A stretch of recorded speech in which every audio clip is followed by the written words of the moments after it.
5:35 on this Monday, a problem that just keeps growing, the potentially deadly grasp of fentanyl now reaching all corners of our country. So look at the numbers that I just got from the Drug Enforcement Administration.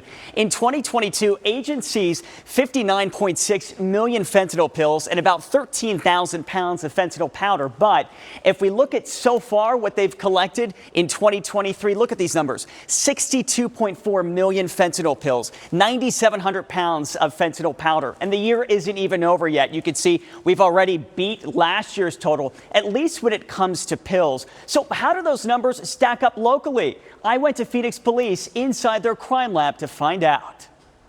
Inside these coolers, Phoenix Police make a potentially deadly discovery. Hundreds of thousands of fentanyl pills taken off the streets, all part of Operation Summer Shield. It's a major issue. Officer Kenneth Sylvia is part of Phoenix PD's neighborhood enforcement team. That's him in this video. Back in June, Sylvia and his fellow officers in the Desert Horizon precinct took more than 500,000 fentanyl pills off the streets. Is that alarming for you to go to one of these scenes and see that many fentanyl pills at one time? Even seeing fentanyl pills on a regular basis, you wonder how far reaching was this particular quantity going to reach? Like, how many states was this going to go to? How many people would have overdosed? And the problem is only getting worse across the country and right here in our own backyard. Look at these numbers we got from Phoenix Police. In the Desert Horizon precinct alone, which covers the northern part of the city, officers seized roughly 1.4 million fentanyl pills in 2022.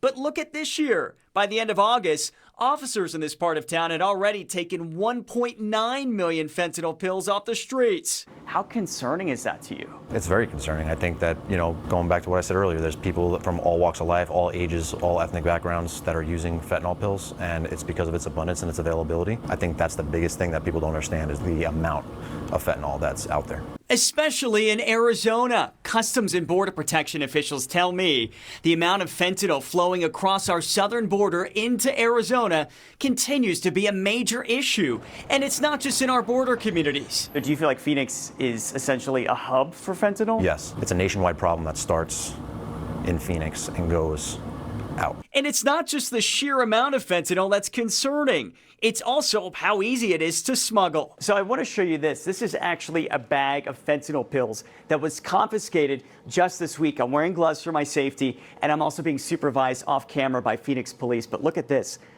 There's probably about 1,500 fentanyl pills inside this single bag. So small. And that's what makes it so easy to transport. Because they're so small, so you can package 100,000 pills pretty easily in a small backpack, and make a lot of money. Any idea of what a fentanyl pill would go for on the streets of Phoenix?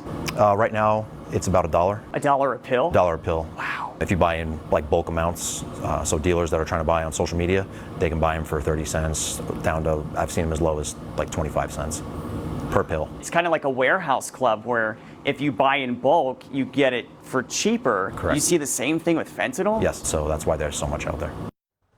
Every single point, every corner you turn is just a jaw-dropping. This pill does not discriminate either. No, it certainly does not. So Officer Sylvia tells me it's not just one part of the city. It's not one ethnic group or one age group that's using fentanyl. He sees people from all walks of life and all backgrounds using this drug. We know this is an important issue. We're dedicating a lot of resources to it. So coming up tomorrow on ABC15 Mornings, we're showing you what happens to the fentanyl after it's taken off the streets. We're going to go back inside the Phoenix Police Crime Lab and introduce you to one of Phoenix PD's leading forensic scientists. The advice she has for you and your family that may just save a life. Something we have to pay attention to. It is almost